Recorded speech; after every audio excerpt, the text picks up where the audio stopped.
خاموش ہو گئی۔ ہمارے سامنے کچھ ایسی مثالیں بھی ہیں جن کی پہلی بیوی اپنے شوہر سے بار بار کہتی ہے کہ دوسرا نکاح کر لیں، لیکن یہ بیچارے دوست ہم سے مشورہ کرتے ہیں، پھر خود ہی فیصلہ کر لیتے ہیں کہ دوسرا نکاح بڑی ذمہ داری والوں کا کام ہے، لہذا دوسرا نکاح نہیں کر سکتا۔ وہ ذمہ داریوں سے ڈر کر بیوی کی اجازت دینے کے بعد بھی دوسرا نکاح نہیں کرتے ہیں۔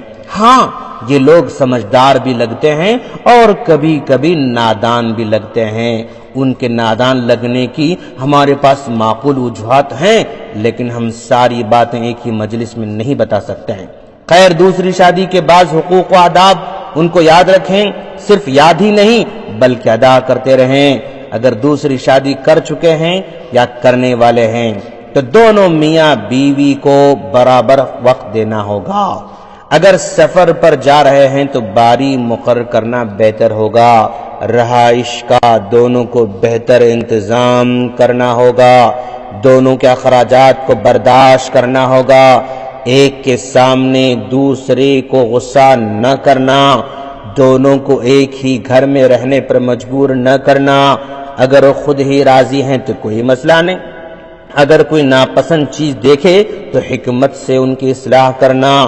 ہمیشہ اپنی بیویوں سے بہت زیادہ کوالٹیز کی امید نہیں رکھنا دوستوں۔ نکاح سے پہلے بڑی بڑی امیدیں ہرگز نہیں دلانا۔ جتنی بڑی امیدیں لگاتے ہیں نا، اتنا ہی زیادہ مایوس بھی ہونا پڑتا ہے۔ دوسرے نکاح کے لیے پہلی بیوی کی اجازت ضروری نہیں ہے۔ ہاں، اگر پوچھ لے تو الگ بات ہے، لیکن اگر کوئی اپنا دوسرا نکاح پہلی بیوی سے چھپاتا ہے تو گنہگار نہیں ہوگا۔ نکاح سے پہلے سامنے والے کو بڑی بڑی امیدیں ہرگز نہ دلائیں۔ اپنی کم استطاعت کے باوجود زیادہ مالداری کا اظہار کرتے ہوئے جھوٹ بولنا دھوکہ ہے دوستو۔ زندگی میں کیسے بھی مسائل آئیں، ان کو حل کرتے ہوئے دونوں کو لے کر چلنے کا جذبہ اور حوصلہ پیدا کرنا ہوگا۔ دوسری شادی میں اخراجات مال و دولت سے بڑھ کر آدمی کے اندر مسائل کو حل کرنے، سلجھانے، صبر کرنے، حکمت سے پیش آنے، تحمل اور بردباری پیدا کرنے، دور اندیشی کو اختیار کرنے، کم امید لگانے، حقوق مانگنے کے بجائے حقوق دینے والوں کی ضرورت ہے۔ اگر یہ چیزیں ہیں تو پھر آپ غربت میں بھی دونوں بیویوں کو لے کر چل سکتے ہیں۔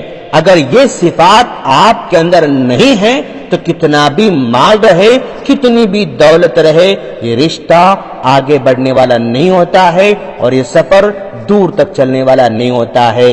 ہم اللہ سے دعا کرتے ہیں اللہ تعالی ہم تمام کو ان آداب کو جان کر اس پر عمل کی توفیق عطا فرمائے۔